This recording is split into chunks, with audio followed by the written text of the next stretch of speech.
Apocalipse capítulo 3 fala essencialmente da igreja.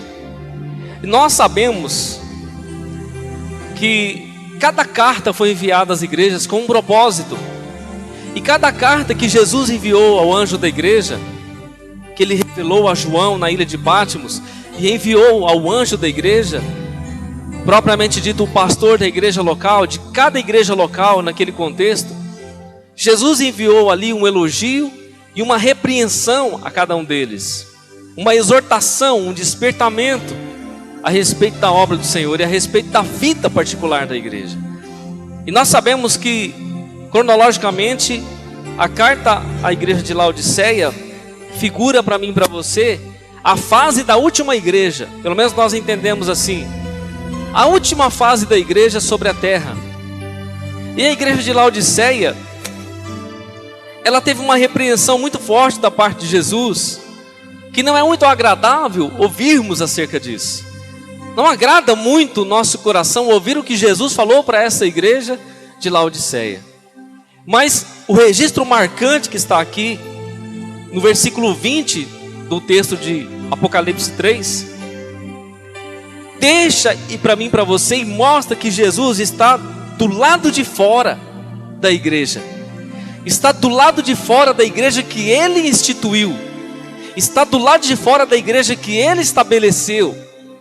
Está do lado de fora da igreja que ele criou, formou, fundou. Imagina que Jesus está do lado de fora da igreja que ele mesmo constituiu segundo o seu poder. Agora os crentes deixaram ele de fora e tomaram a igreja para si. Estão vivendo segundo a sua vontade, deixaram a vontade de Jesus e ele de fora da igreja, o dono da igreja. Já imaginou, meu irmão? Alguém tomar conta da sua casa, você ficar fora da casa? A casa é sua. Você sabe que é sua. Está no seu nome. Você tem a escritura. Foi você que comprou e pagou. E aí pessoas apossam-se da sua casa e você não pode nem entrar dentro da sua casa porque tem gente lá. E quem está lá não abre a porta para você. Deixou você de fora. Eu creio que Jesus se sente dessa forma, pelo menos na visão da igreja de Laodiceia. Jesus tinha casa, mas estava fora da casa. E ele estava batendo na porta e ninguém queria saber de deixar ele entrar. E ele estava do lado de fora. Por incrível que pareça, o dono da casa estava impedido de entrar dentro da sua própria casa. Ah, pastor, mas ele não podia entrar? Ele não tinha a chave da porta? Ele não podia abrir a maçaneta e entrar? Ele pode, irmão. Ele pode. Só que essa casa em especial somos nós. Essa casa em especial sou eu e é você. E mesmo sendo nós a casa do Senhor, Ele sempre vai bater para entrar. Ele sempre vai pedir para entrar. Ele nunca vai entrar de qualquer jeito, ou nunca vai entrar de qualquer maneira, porque Ele respeita esta casa. Sabe, quando eu vou refletindo sobre isso, se Jesus respeita esta casa que sou eu, será que nós temos respeitado a Jesus, que é o dono dessa casa? Irmão, essa semana eu presenciei algo, foi onde Deus falou comigo nessa palavra, de maneira muito nítida. Nós pedimos muitas coisas a Deus e queremos ser atendidos. Preste atenção nisso. Nós viemos à igreja, ou mesmo em casa, nas nossas orações, nos cultos, no nosso viver com Deus, nós pedimos muita coisa para Deus. Deixa eu fazer uma pergunta para você. Você já pediu algo para Deus hoje? Se você pediu, faz assim, acene assim para mim, só para mim entender. Está errado, pastor? Não está errado não, você pode pedir. Sabe, querido, nós pedimos muitas coisas para Deus. Às vezes nós acordamos pedindo e dormimos pedindo. Fazemos as nossas orações e rogamos ao Senhor, desejamos pelas suas bênçãos, requeremos as suas promessas, fazemos menção da palavra, a palavra é fiel para cumprir em nós o seu propósito, a sua vontade. Só que eu quero trazer para nós hoje, para nossa reflexão, o contrário. O que é que Deus pede para mim e para você? O que Deus tem pedido para mim e para você diariamente? Porque uma coisa nós fazemos, nós pedimos para Deus. Irmão, e os crentes pedem. Pensa num povo que pede, é crente. O crente, ele pede. Ele amanhece pedindo e adormece pedindo. E muitas vezes a gente pede tanto que a gente esquece de agradecer. A gente se esquece até de agradecer a Deus pelo dia que Ele nos deu, pelo sustento que Ele nos tem dado. E vivemos pedindo. Agora, trazendo para a realidade de Jesus, invertendo a posição, nós pedimos demais. E não estou falando que está errado, não. E Jesus disse, olha, pedi, pedi e dar-se-vos-á. Batei e abrir-se-vos-á. Buscai e encontrareis. Então você não está errado em pedir. Só que agora eu quero saber de nós, como Deus no nosso lugar. O que é que Deus pede para mim e para você todos os dias? O que é que o Senhor pede para nós todos os dias? Porque se nós saímos da condição de pedintes, ou de alguém que está requerendo algo de Deus, e nos colocamos na condição de alguém que vai responder a algo que Deus quer, então muda de figura, querido. Nós saímos da posição de alguém que pede para alguém que tem necessidade de atender o outro. Agora, será que o que Deus pede para mim e para você, eu estou trabalhando com as perguntas para chegar onde eu quero. Será que o que Deus tem pedido para mim e para você, nós temos prontamente atendido? Ou será que nós continuamos no hábito de pedir, e quando Deus nos pede, e esse pedido que o Senhor nos faz é único, pelo menos nessa noite que eu quero expressar, é um único pedido que Deus faz para mim e para você. E será que nesse único pedido que Deus faz, nós temos aberto o nosso coração para atendê-lo? Pastor, mas o que será que Deus pede para mim? Qual é a intenção de Deus pedir alguma coisa para mim? Por que Deus me pede? Qual é a necessidade que Deus tem em pedir algo para mim? Irmão, Deus não tem necessidade de nada. Deus não precisa de nada. Ele tem tudo. Ele é Deus. Ele é soberano. Mas se tratando, querido, da minha vida e da sua vida, se tratando da nossa escolha, se tratando das nossas vontades, se tratando do nosso caminho, Deus vai pedir algo para mim e para você, que vai confrontar a nossa vida. E nós lemos em Apocalipse, no capítulo 3, o versículo 20, o que é que o Senhor pede para mim e para você? Eis que estou à porta e bato. Se alguém ouvir a minha voz e abrir a porta, eu entrarei e cearei com ele e ele comigo. O que é que Deus pede para mim e para você de maneira tão contundente, como Ele pediu para os crentes daquela época, pediu para mim e para você hoje, e pedirá para os crentes que virão até Jesus voltar? Sabe, querido, Jesus está batendo na porta da igreja. E pode ser que você diz assim, não, pastor, mas o Jesus já está dentro do meu coração, Ele está dentro da minha casa. Eu não fecho a porta para Ele. Eu não fecho a porta da minha casa para Jesus. Jesus habita dentro da minha casa. Jesus habita dentro do meu lar, da minha família. Eu não fecho a porta para Jesus. Mas o Senhor, querido, está pedindo nessa noite para entrar de fato em nossa casa. Há um texto em Provérbios capítulo 23 e 26, versículo 26, diz assim: dá-me, filho meu, o teu coração, e os teus olhos observem os meus caminhos. Dá-me, filho meu, o teu coração, e os teus olhos observem os meus caminhos. Quem é digno de receber o nosso coração? Talvez você diz assim: a minha esposa é digna de receber o meu coração.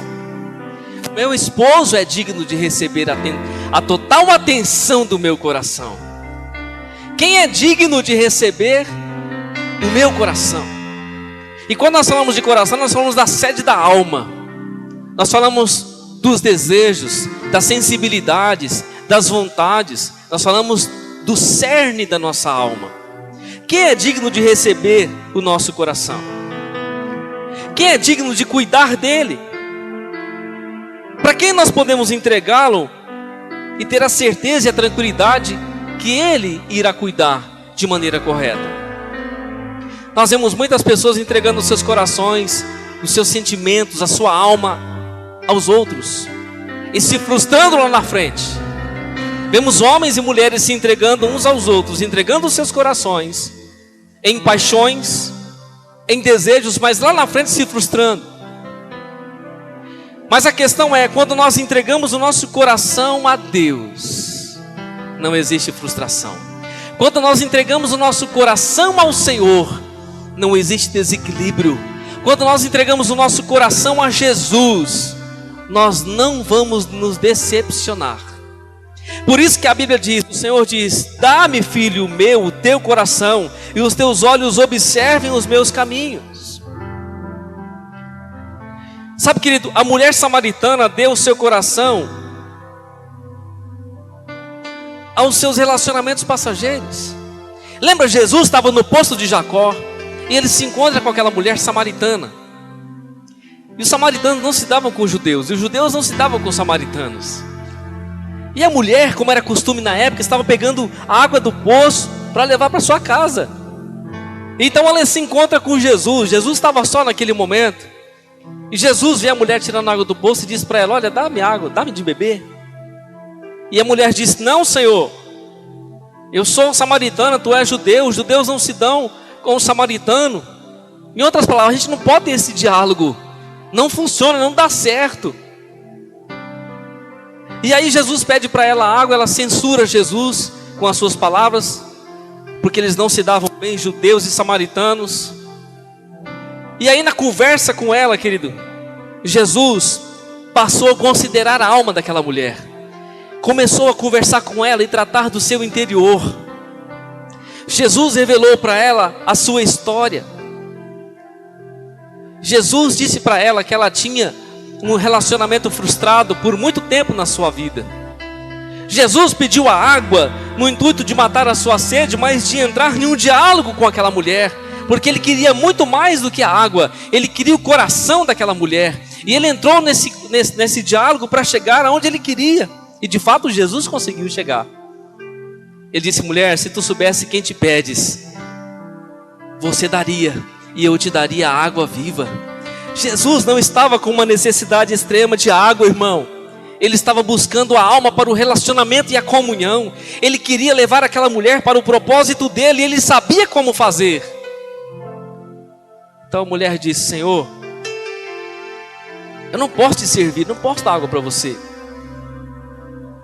Mas Jesus disse: mulher, se você soubesse quem está pedindo para você, em outras palavras, se você soubesse quem sou eu,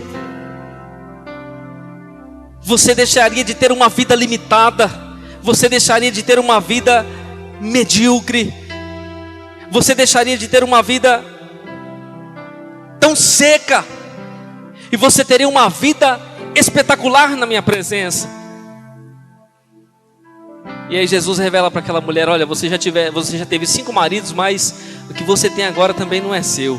A mulher fica impressionada com as palavras de Jesus, e Jesus fala do seu amor para aquele coração, e entra na questão da adoração. E a mulher diz: Senhor, os nossos pais dizem que nós temos que adorar aqui nesse monte, mas os judeus dizem que é no templo em Jerusalém. E Jesus diz para aquela mulher: mulher, a hora está chegando, e agora em que os verdadeiros adoradores adorarão o Pai em espírito e em verdade. Não é no Monte Gerizim, não é no templo em Jerusalém, mas é em espírito e em verdade. A hora está chegando, e agora em que os verdadeiros adoradores adorarão o Pai. Jesus estava levando, querido, o relacionamento para a adoração naquele coração. E era o que Jesus queria, chegar nesse limite no coração daquela mulher, para estabelecer a sua vontade. Sabe, querido, aquela mulher, a samaritana, ela tinha um problema no seu coração. Ela tinha problema nos seus relacionamentos. Ela teve 5 maridos, irmão. Ela teve 5. E o que ela estava agora não era dela. Possivelmente seria um caso. O Jesus, que vê todas as coisas, disse: olha, esse não vai ficar com você também. Não vai dar certo. Não vai dar certo. Não se iluda, porque ele está te enganando. Você já teve 5, que você tem agora não é seu. A mulher disse: meu Deus, esse homem só pode ser profeta? Como é que ele sabe a minha vida? Ele é judeu, não faz parte do meu contexto, e está revelando a minha vida? Sabe, Jesus foi direto no coração daquela mulher, porque ele queria tratar as feridas, ele queria ajustar o coração daquela mulher, que ela estava frustrada no sentimento, estava frustrada na sua vida íntima. Jesus ofereceu um relacionamento para ela, mas não era um relacionamento carnal, irmão, não era um relacionamento com mais um homem, era um relacionamento no Espírito, era um relacionamento de vida, de uma nova vida, um novo coração, de uma nova visão em Deus. Jesus estava oferecendo um relacionamento poderoso em Deus. Aquela mulher sempre deu o seu coração para os relacionamentos frustrados, mas agora ele estava diante de alguém que poderia oferecer um relacionamento profundo e verdadeiro com o seu coração. Aleluias!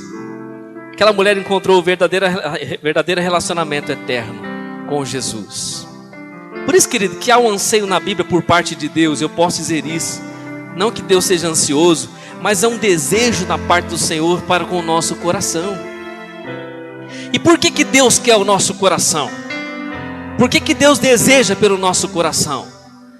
Porque é justamente nesse lugar que Deus vai trabalhar o seu propósito. É nesse lugar que Deus vai trabalhar a sua vontade. É no nosso coração. Porque a Bíblia diz que o nosso coração é enganoso. Ele é perverso, quem o conhecerá? Jeremias diz isso. Mas quando Deus entra no nosso coração, Ele começa a trabalhar e lapidar a sua vontade. Ele começa a influenciar o nosso querer, as nossas atitudes, as nossas motivações. Deus começa a trabalhar no nosso caráter, no nosso coração. O dia que Jesus entrou na vida dessa mulher samaritana, querido, essa mulher nunca mais foi a mesma.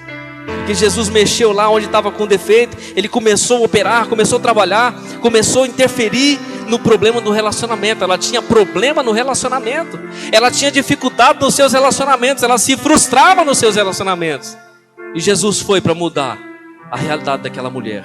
Eu vejo uma outra situação onde Jesus também opera a sua vontade, jovem rico.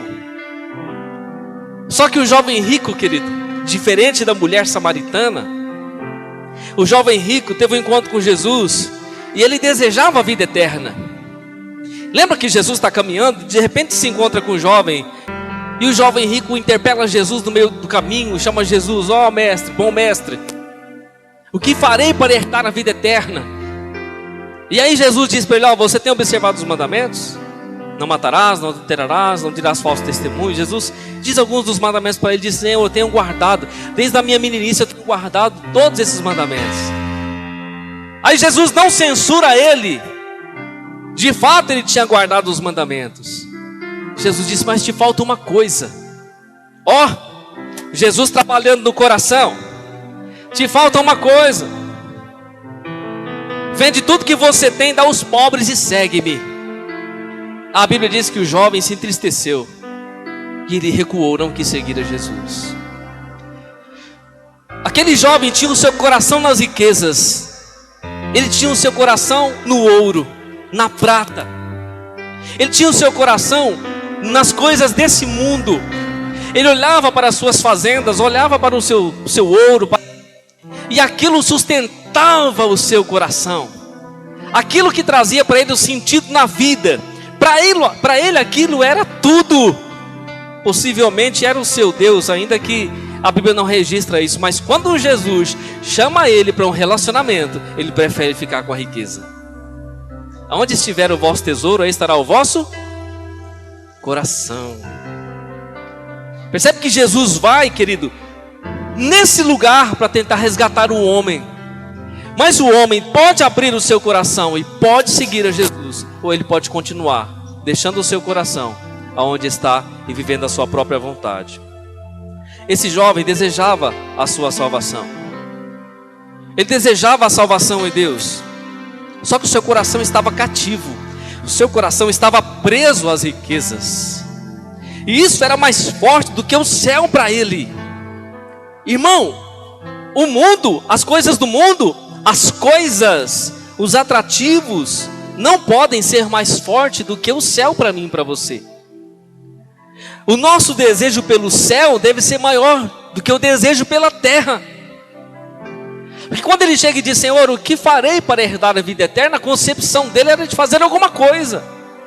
Eu tenho condições de fazer alguma coisa, tenho dinheiro, eu posso pagar. O que precisa fazer? Mas eu e você não podemos fazer nada. Eu e você não podemos pagar nada. Só Ele pode nos resgatar. Só Ele pode nos salvar. Um outro registro na Bíblia. A mulher pecadora que derramou seu coração aos pés de Jesus em Lucas 7:37. Derramou, quebrou um vaso de alabastro aos pés de Jesus. A Bíblia diz que ela derramou aquele unguento. E ela começou a beijar os pés de Jesus e começou a enxugar os pés do Senhor com seus cabelos. O que ela derramou foi caríssimo. E nós entendemos que aquele perfume puro, aquele óleo puro foi derramado. Aquilo pelo menos custava um ano de trabalho. Mais ou menos um ano de trabalho, para você ter uma ideia do valor. Aquela mulher simplesmente quebrou aquele vaso e derramou aquele unguento nos pés de Jesus, adorando Jesus com todo o seu coração. Ela não olhou para o valor da sua riqueza, ou do seu óleo, ou do seu trabalho. Simplesmente ela adorou o Senhor com todas as suas forças. Ela derramou a sua vida diante do Senhor. Ela derramou o seu passado, ela derramou as suas lágrimas, o seu arrependimento aos pés de Jesus, quando ela fez aquele gesto. Ela estava entregando o seu coração, estava deixando o seu orgulho, a sua vaidade, com os seus cabelos, enxugando os pés de Jesus. Irmão, fazer um gesto desse, derramar uma riqueza nos pés de alguém, beijar os pés de alguém, enxugar com os cabelos, parece até uma situação humilhante. Parece até uma situação de humilhação, esse gesto.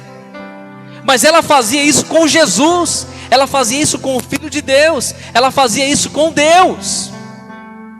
E o que ela fez, querido, repercutiu na sua vida de uma maneira muito poderosa. Nós sabemos que a unção dessa mulher é como se fosse a unção para a sepultura de Jesus. Jesus foi ungido antes de ser crucificado. Essa foi a sua unção do óleo para a sua sepultura. A unção de um coração derramado, a unção de um coração entregue, a unção de um coração que reconhece Jesus acima de todas as coisas. Pelo menos esses 3 registros que nós encontramos na Bíblia, que eu quis trazer de exemplo para a nossa compreensão nessa noite. Sabe, querido, nessa semana, eu estava em casa, a vizinha chegou, estava sem a chave da casa dela. E ela bateu no portão, e bem forte gritou o filho dela, que estava lá dentro da casa. Bateu no portão muito forte, o portão de lata faz um barulho muito grande. E ela disse: meu filho, ó o portão para mim. E o filho, ó irmão, ó, estava assistindo televisão, ou estava no banheiro, não estava ouvindo. Daqui a pouco eu estou lá dentro de casa, estou escutando o piseiro lá fora, e batendo no portão. Abre o portão para mim. Ela bateu umas 5 vezes, até que ele entendeu, até que ele ouviu. E foi lá abrir o portão para ela. E ela ficou muito brava, hein, depois que ele abriu o portão. Sabe, irmão, a sensação de você chegar na sua casa, a casa é sua.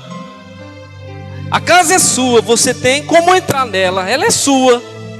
Só que a porta está fechada, o portão está fechado. Tem gente lá dentro. Só que você não pode entrar. A casa é sua, mas você não pode entrar. E aí você tem que sujeitar e bater lá fora, ficar pedindo, implorando para alguém abrir para você. Porque afinal de contas a casa é sua, você quer entrar. Mas você bate, irmão, ninguém escuta. Você chama, ninguém responde. Você bate, ninguém se move. Nós lemos Apocalipse 3:20. Jesus está do lado de fora, batendo na porta, está chamando, está clamando, está pedindo para entrar.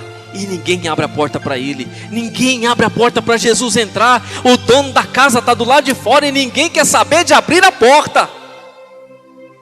Agora ele está dizendo: eis que estou à porta e bato. O interessante, querido, em tudo isso é que Jesus está na porta e está batendo. E a porta aqui é aqui, porque esse é o lugar que Deus quer. Filho meu, dá-me o teu coração. E ele está batendo, desejando entrar, porque é a casa dele. É a casa dele. Jesus não mudou de endereço, não, irmão. Está certo que ele ressuscitou e foi aos céus, mas o seu Espírito habita em nós. E a casa dele é você. A casa dele é o seu coração. A casa dele é a sua vida. A casa dele é a sua alma. Aleluias. E Jesus está batendo, desejando entrar na sua casa, mas ninguém abre a porta para ele. Está censurado do lado de fora. Ninguém admite a sua entrada. Está do lado de fora pedindo, chamando e clamando, e está batendo. Só que interessante, ele diz assim: eis que estou à porta e bato. Se alguém ouvir a minha voz, não é a minha batida, é a minha voz. É a minha voz. E como que a carta termina? Quem tem ouvidos para ouvir, ouça o que o Espírito Santo diz às igrejas. Quem tem ouvidos para ouvir, ouça o que o Espírito Santo está dizendo. Jesus está batendo, mas não se preocupe com a batida. Você deve se preocupar com a voz dele. Assim como a irmã bateu no portão dela e gritou o seu filho, e ele abriu, não foi por causa da batida, ele ouviu por causa da voz da mãe dele. Que a mãe dele gritou muito alto. A mãe dele gritou muito alto, ele ouviu a voz da mãe dele muito brava, e ele foi abrir o portão. Agora, a ênfase, querido, não é a batida. A ênfase é a voz de Jesus. Talvez você possa dizer: pastor, mas ele está dentro da minha casa, eu já abri o meu coração para ele, ele vive dentro da minha casa, não estou fechando a porta para Jesus. Irmão, aí que nós nos enganamos. Muitas vezes com as nossas atitudes nós fechamos a porta para Jesus. Muitas vezes com as nossas escolhas nós fechamos a porta para Jesus. Muitas vezes com a falta das nossas obras, com a falta das nossas atitudes, com as escolhas erradas, com as atitudes erradas, nós fechamos a porta para Jesus. Muitas vezes, quando nós decidimos por um outro propósito, nós fechamos a porta para Jesus. Em que sentido? O Senhor quer trabalhar em nossas vidas. Muitas vezes nós tomamos direção contrária, desfavorável à sua vontade. Nós fechamos a porta para Jesus. Deus do lado de fora da casa, da sua própria casa, é uma figura muito difícil de compreender. É uma visão muito difícil de ver, mas por incrível que pareça, ela é real. Agora, quando nós olhamos para o contexto da igreja em questão, a igreja de Laodiceia, essa igreja era uma igreja rica. Quando nós lemos Apocalipse capítulo 3, versículo 15, ele diz assim: eu sei das tuas obras, que nem és frio e nem és quente. Tomara que foras frio ou quente. Assim porque és morno e não és frio nem quente, vomitar-te-ei da minha boca. Havia um problema com aquela igreja que Jesus estava do lado de fora. Ela era uma igreja morna no espírito. Ela não era uma igreja fervorosa, quente. E nem era uma igreja fria. Ela era uma igreja morna.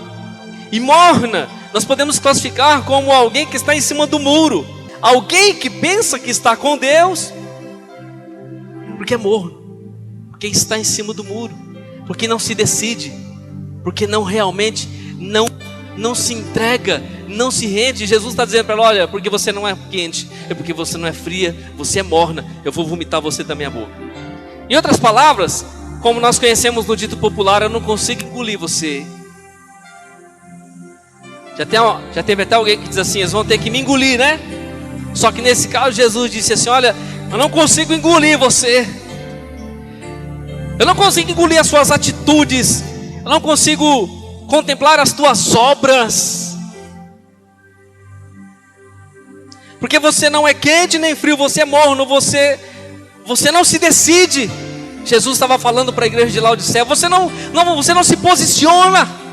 Você não sabe o seu lugar na minha presença. Você não abre o seu coração verdadeiramente. E Jesus vai além e diz assim: como dizes, rico sou, estou enriquecido e de nada tenho falta, e não sabes que é um desgraçado, miserável, pobre, cego e nu? Jesus a censura de uma maneira muito categórica. Você diz que você é rica? E essa igreja, por sinal, era uma igreja rica, verdadeiramente, fisicamente. Laodiceia era uma igreja riquíssima. O contexto deles era um contexto de prosperidade, de riqueza. E todos eram ricos, prósperos nessa igreja. E a riqueza fazia com que os seus corações ficassem ofuscados. Eles achavam que eles tinham tudo. Quando você vê alguns testemunhos que eu chamo de testemunhos soberbos, sabe esses testemunhos que dão por aí? Eu era pobre, agora eu sou ricaço, eu não tinha nada, agora eu tenho tudo, né? Eu era miserável, agora eu tenho 3 carros, tenho 5 casas, tenho fazenda, tenho isso, tenho aquilo outro. Eu não estou criticando o testemunho, mas existe muito testemunho soberbo. Sabe, nem parece que a pessoa é de Deus, nem parece que quem fez aquilo, se é que fez, será que foi Deus? Será que foi o Deus da Bíblia, ou será que foi o Deus desse século? Porque o testemunho é tão soberbo, a pessoa é tão soberba, parece que é tão egoísta com si mesma, parece que só existe ela e foi feito tudo para ela, e é só com ela que ele faz. E essa igreja, mais ou menos, era desta maneira. Uma igreja que dizia que era rica, opulenta, era uma igreja forte, uma igreja que não tinha falta de nada. Mas Jesus disse para ela: como dizes, rico sou, estou enriquecido e nada tenho falta, não sabes que és um desgraçado? Irmão, que palavra forte. O desgraçado é aquele que está em ausência de graça, que não tem a graça, que está sem a graça, que está sem o favor de Deus, que está com ausência do principal, da graça. Ele diz: você não sabe? Será que você não percebeu ainda? Você não acordou, não caiu a ficha? Que você está ausente da graça? Que você é um miserável, um pobre, cego e nu? Jesus traçou o perfil da igreja de maneira completa, de corpo a alma, espírito, de espírito a alma e corpo. Você pensa que tem, mas você não tem. Você pensa que é, mas você não é. Você diz que você não tem falta de nada, mas você é um miserável, pobre, cego e nu. Aconselho-te que de mim compres ouro provado no fogo, para que te enriqueças, e vestes branca, para que te vistas, e não apareça a vergonha da tua nudez, e que unja os teus olhos com colírio, para que vejas. O problema estava na vestimenta, o problema estava na visão, o problema estava no coração, o problema estava na convicção, na motivação. O problema era generalizado naquela igreja.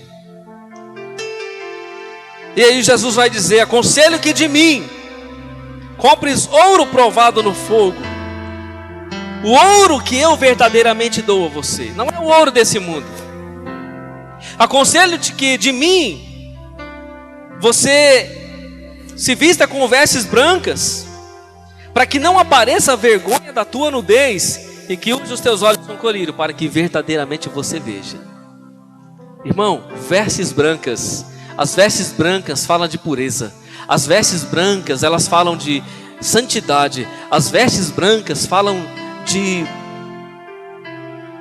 pureza na presença de Deus. Se houver alguma coisa, se houver alguma mancha, se houver alguma coisa que contraria, as vestes denunciarão. Por isso que Jesus disse: olha, você pensa que você tem, você pensa que você é, você pensa que você faz, mas aconselho-te que de mim, em mim, você adquira tudo isso que você precisa para a sua vida. Aí ele diz: eu repreendo e castigo a todos quanto amo, se pois zeloso, arrepende-te. Jesus não só exorta a igreja, não só repreende a igreja, mas ele diz: olha, se pois zeloso, arrepende-te, muda a tua vida. Por que Jesus está falando isso? Porque agora ele vai dizer a essência da sua vontade. Arrepende-te, se pois zeloso e arrepende-te. Eu estou à porta batendo. Percebe que com tudo isso que você está vivendo, você me deixa do lado de fora, você me deixa fora da sua vida, fora do seu propósito, fora do seu caminho, você me deixa fora.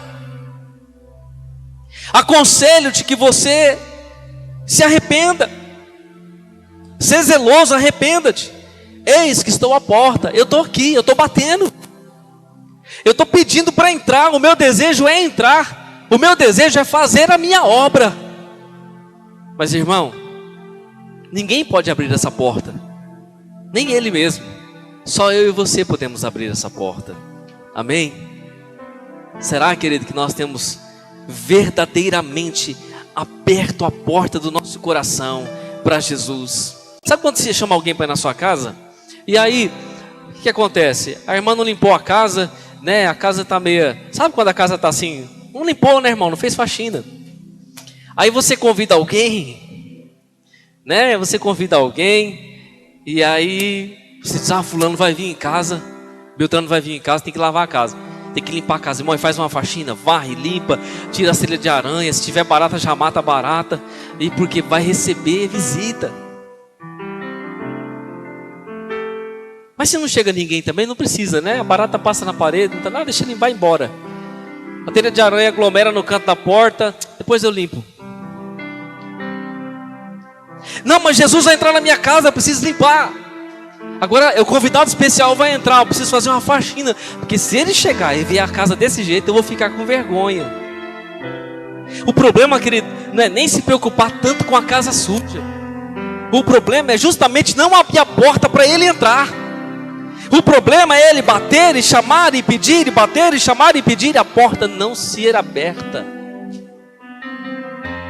Nós ficamos preocupados com a sujeira, ficamos preocupados com a terra, ficamos preocupados com a telha de aranha, ficamos preocupados com as coisas sujas.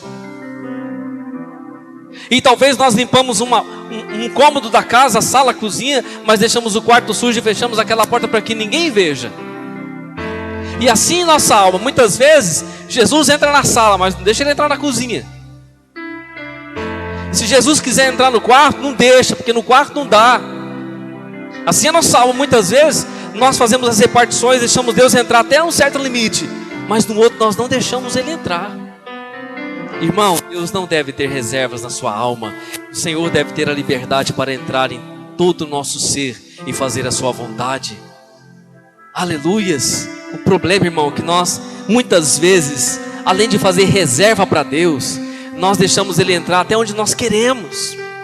É por isso, querido, que muitas vezes não somos curados, não somos libertos, não somos transformados, porque o nosso relacionamento com Deus é limitado. Não, Jesus, até aqui o Senhor pode entrar, mas daqui para lá não vai dar.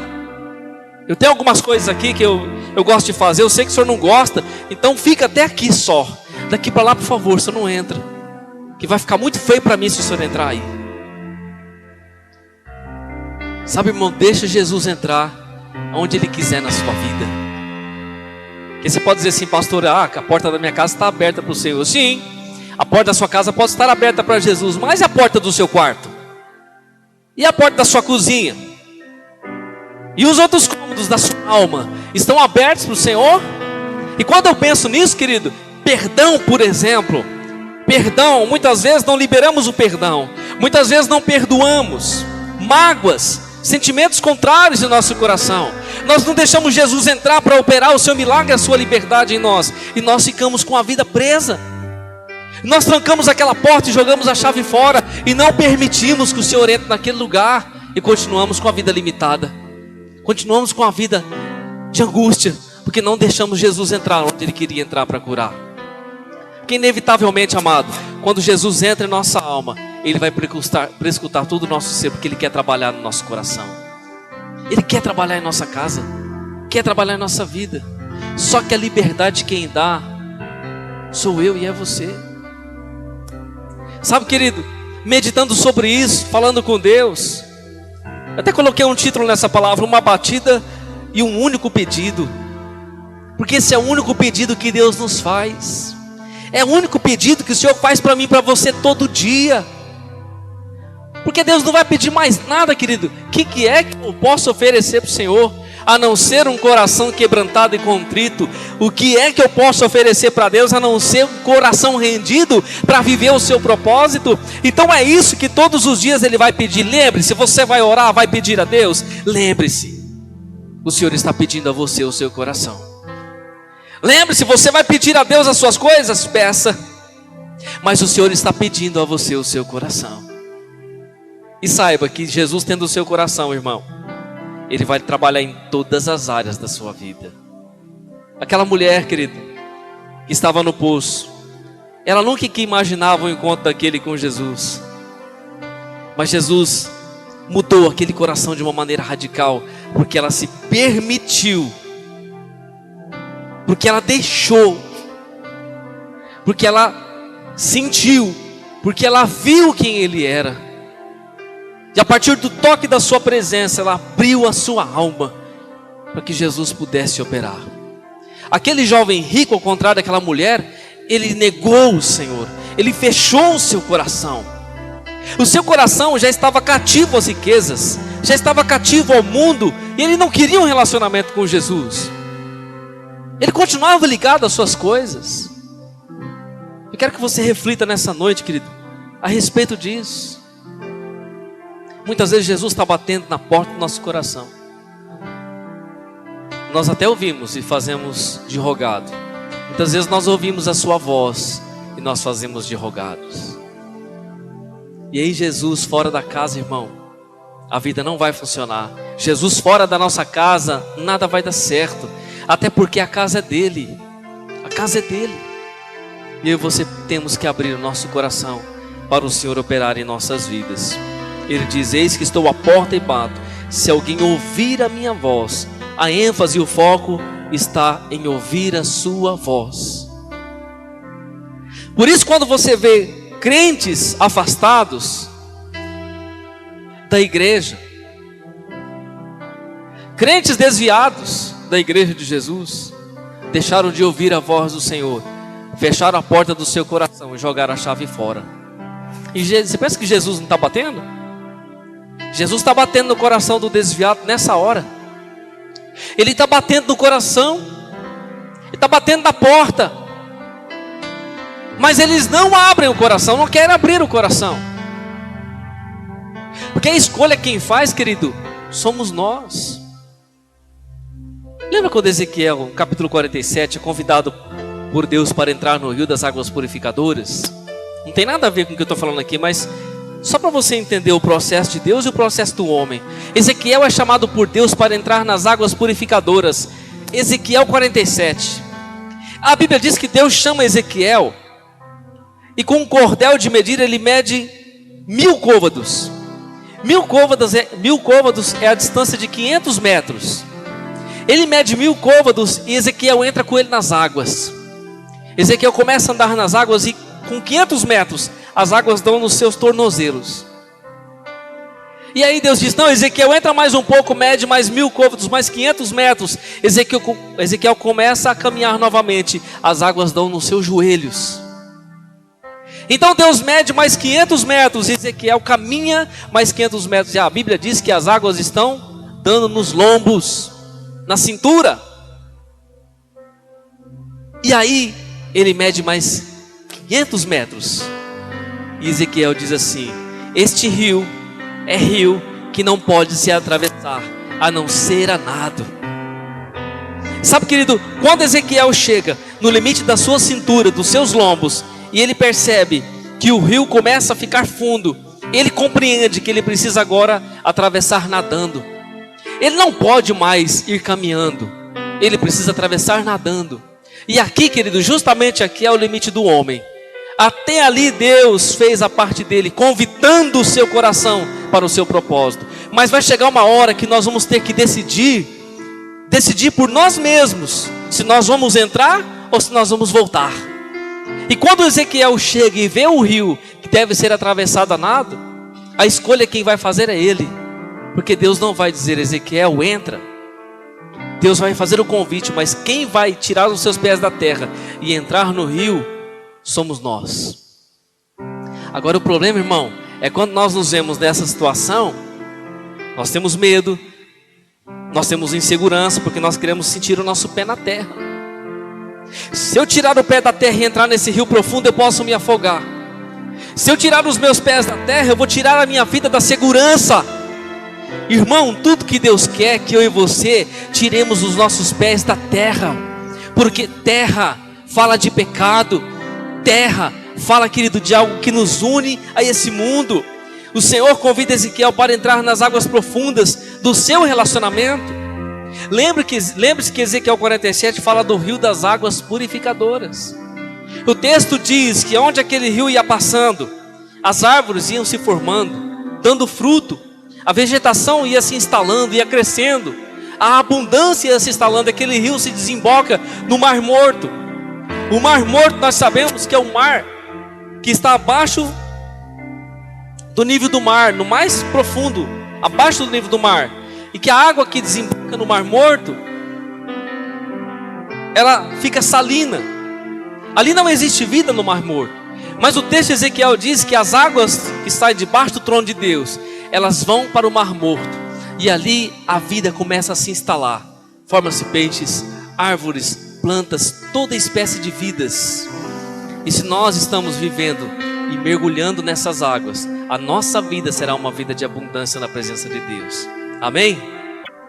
Entre nessas águas, querido. Não fique com reserva diante de Deus.